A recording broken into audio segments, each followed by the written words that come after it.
Hi எல்லாருக்கும். எதை சொல்கிறதுன்னு தெரில.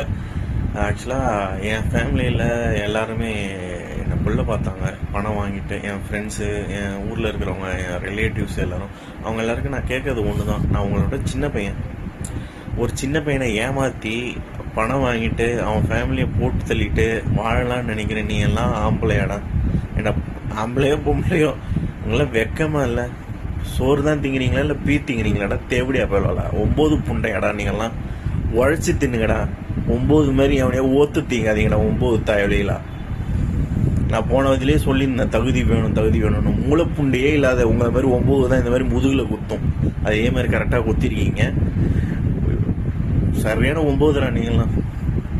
9 விட மோசம் 9 கூட இருக்கிறவனே குத்திட்டு பீத்திங்கிற பணத்துக்கு பீத்திங்கிற 9ங்க தான் நீங்கள்லாம்.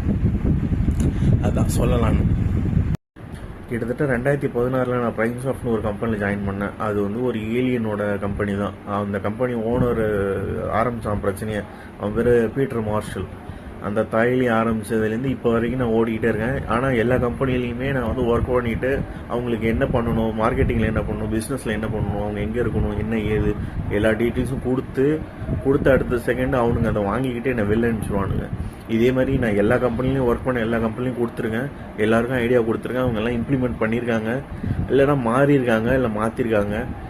அதுதான் என்னோட திறமைக்கான ஒரு இது. அதே மாதிரி நான் இந்த நியூ கவர்மெண்ட் சிஸ்டம் ஃபார்ம் பண்ணுறேன்னு நான் அப்ளை பண்ணதுக்கப்புறம் தான் இந்த பிரச்சனைலாம் வந்துச்சு. உலகத்தை மாற்றி எல்லாருக்குமே எல்லாமே கிடைக்கணும்னு நினச்சப்போ தான் இந்த மாதிரி பிரச்சனை ஆரம்பிச்சது. கிட்டத்தட்ட 2016 எனக்கு ஏகப்பட்ட பிரச்சனைகள் வாழ்க்கையில் ஓடிக்கிட்டு இருக்கு. என்னையும் கொல்ல பார்க்குறானுங்க, என் ஃபேமிலி எல்லாருமே கொல்ல பார்க்குறாங்க. ஹெல்ப் பண்ணுங்கள், காப்பாற்றுங்க எங்கள் எல்லாரையும். அதாவது என் சொந்தக்காரங்களுக்கும் என் ஃப்ரெண்ட்ஸுக்கும் நான் சொல்ல வேண்டிய ஒரே ஒரு விஷயம் என்னன்னா, 9 தேவடியா போயில, 9 குச்சியாரி தேவடியில் பிறந்த 9 புண்டாமனோலா காசு வாங்கிட்டு என்ன சாவடிக்க பார்த்தீங்களா? எல்லா கம்பெனிலையும் வேலையை விட்டு அனுப்பிச்சு உங்கள் எல்லாரும் ஒன்று தாண்டா சொல்லுவான். என்னன்னா, நீங்கள்லாம் 9 புண்டை மாதிரி உட்காந்து ஒரே இடத்துல பெஞ்சை தேய்ச்சி வேலையை கற்றுக்கிறீங்க. ஆனால் நான் ஒவ்வொரு கம்பெனிலையும் உட்காந்து யோசித்து புதுசாக கண்டுபிடிச்சி எல்லாம் பண்ணுறதுனால தான் எனக்கு இந்த மாதிரி ஒரு பொசிஷன் கொடுக்குறேன் அப்படிங்கிறாங்க. எல்லா கம்பெனிலையுமே பொண்ணு கொடுக்குறாங்க, இல்லைன்னா அந்த கம்பெனியை எம்டி ஆக்குறாங்க, சிஇஓ ஆக்குறாங்கன்னா, நீங்கள் மென்டல் புண்டை மாதிரி ஒரே இடத்துல போய் வேலையை கற்றுக்கிறவனுக்கும் வேலையை ஒரு இடத்துல போய் சொல்லி கொடுக்குறவனுக்கும் வித்தியாசம் இருக்குடா. 9 புண்டாமனோலா. அதாண்டா மூளை உள்ளவனுக்கும் மூளை இல்லாதவனுக்கும் வித்தியாசம். உங்களை விட நான் சின்ன பையனாக இருந்தாலும் எனக்கு மூளை இருக்குது. உங்களை எவனுக்கும் மூளை புண்டை இல்லை. அதாண்டா வித்தியாசம். தாயலி தேவடியா போயிடலாம். 9 புண்டாமனோலா. அதோடு இல்லாமல் இந்த ஏலியன் ஜூஸ் அவனுங்கெல்லாம் உண்மையாக சொல்லணுன்னா அவனுங்க தான் ஏலியன்ஸு. அவனுங்களோட திட்டமே என்ன அப்படின்னா, கலவரத்தை உண்டாக்கி மக்கள் எல்லாரும் அழிக்கணும், எல்லாரும் அடிச்சுட்டு சாகணும்னு நினைக்கிறானுங்க.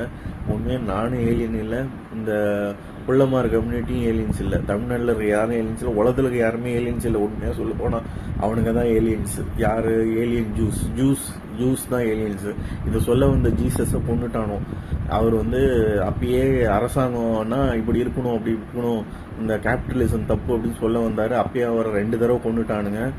இப்போ இன்னியும் கொல்ல பார்க்குறானுங்க. சூனியவாருங்கிற பேரில் என்ன கொல்ல பார்க்குறானுங்க. கொஞ்சம் சப்போர்ட் பண்ணுங்க, கொஞ்சம் விழிங்க.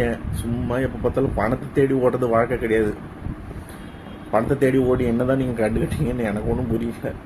ஒழுங்காக மக்களுக்கு சேவை பண்ணணும், நம்மளை நம்மளே பார்த்துக்கணும், மற்றவங்களை ஹெல்ப் பண்ணுறது தான் வாழ்க்கைங்கிறத உணருங்க.